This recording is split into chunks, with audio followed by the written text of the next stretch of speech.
see how to accommodate them. But Adriana, could you just set us off? I think we have the goodwill of the ministry. We also have the goodwill of Kisumu County, including the governor, but they are running late. So Adriana, I'll give you the platform just to give you a talk. Sure, Winnie, many thanks, and many thanks to Grassroots Trust for community organization and all the partnered organizations for this very timely and relevant discussion. I would like to start by highlighting that while equal access to adequate housing is recognized as a human right in international law, the human right to land is not. And this is something that obviously, well, is still overdue, badly overdue. The need for equal access to land and adequate housing is particularly acute in Africa, we know that. And this is mostly due to its rapidly shifting demographic and economic profile. Despite urbanizing later than most other regions, the continent's population is the fastest growing in the world and predicted to increase from 1.2 billion in 2015 to 2.5 billion by 2050. We need to stop for a second there, because this means this is an addition equivalent to the current population of India. And that means that African cities will host by 2050 an additional 950 million people. This is added to current deficits. So this will require hundreds of millions of housing solutions in the whole sense of the term to ensure that no one and nowhere is left behind. Between 2000 and 2015, 134 million people in sub-Saharan African cities gain access to improved housing. And here improved housing is considered to comprise improved water and sanitation, sufficient living area, and durable construction. However, unacceptable inequalities still persist. Nearly half of Africa's urban population still lives in unimproved conditions. And this is mostly explained by the widespread unimproved sanitation and severely constrained access to land. Sanitation and land are two crucial conditions that we need to bring to the fore. As towns and cities in sub-Saharan Africa grow, massive process of land grabbing and rapid development of luxury housing in major urban centers are occurring alongside the expansion of informal settlements that lack tenure security and basic infrastructure. In addition, formal housing investment typically lags behind increasing needs, while the continent's major urban growth is concentrated in smaller urban centers, often with limited capacity and resources to tackle these needs. Even though there is widespread acknowledgement that the urban laws and policies used for governing, planning, managing, and financing African cities are flawed in many ways, this realization alone is not enough to help improve the situation. We also need to improve the process of conceiving, drafting, and implementing new strategies that will create and shape cities that treat people more fairly. I celebrate that this is one of the core aims of this conference.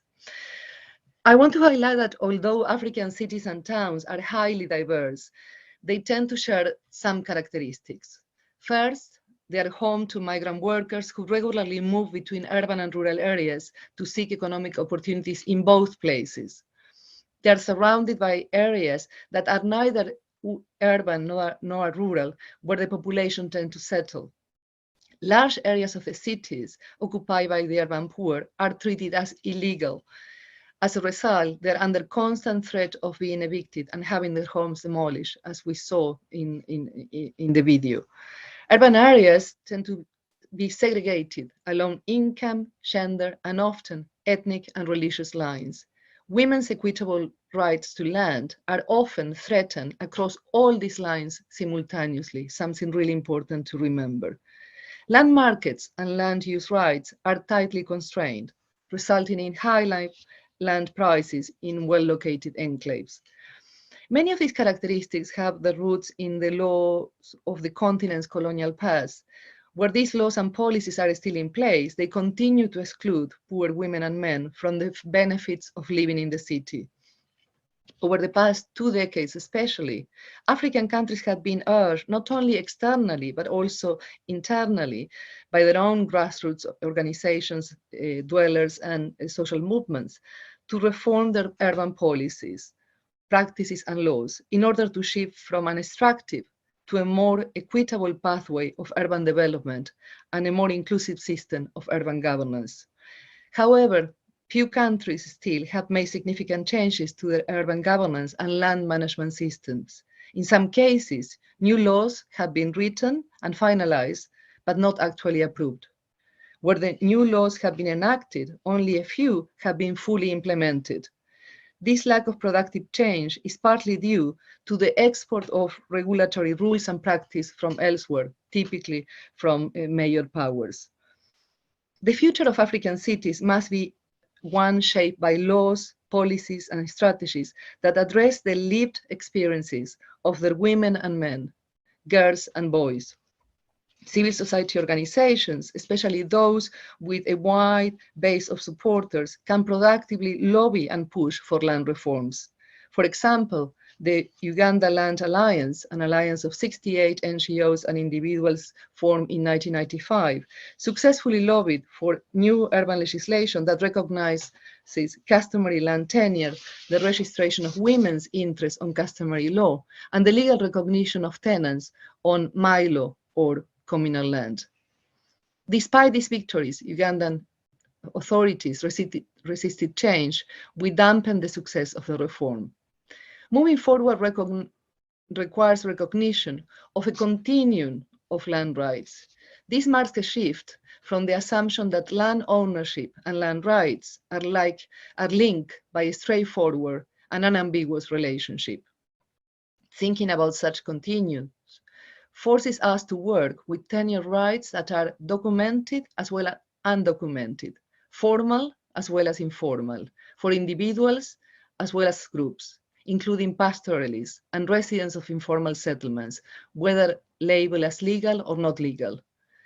Regardless of a country's underlying legal tradition, the continuum of land rights refers us also to the coexistence of formal law with customary, indigenous law that are generally administered by traditional leaders, sometimes through traditional or customary courts. Many cities are expanding into areas in which customary law governs land tenure and use. Customary law also regulates aspects of family law, especially gender relations and inheritance, that directly affect urban land and property. The interface between formal or statutory and customary law is most obvious in peri-urban areas, but also arises in informal settlements, where in the absence of applicable legislation, people have adapted elements of customary law to form what has been defined as some form of contemporary underground laws. The concept of a continuum of land rights has not yet filtered enough into national constitutions and policies across Africa, but opens a window to give effect and strength to the human right of all women and men to land, a right that underpins almost every other human right. Recognizing the human right to land is different from treating the right to land as a material thing to be possessed or exchanged. It seeks to protect the land's social function, the human need for land as essential to sustain human life. Thank you. Thank you very much.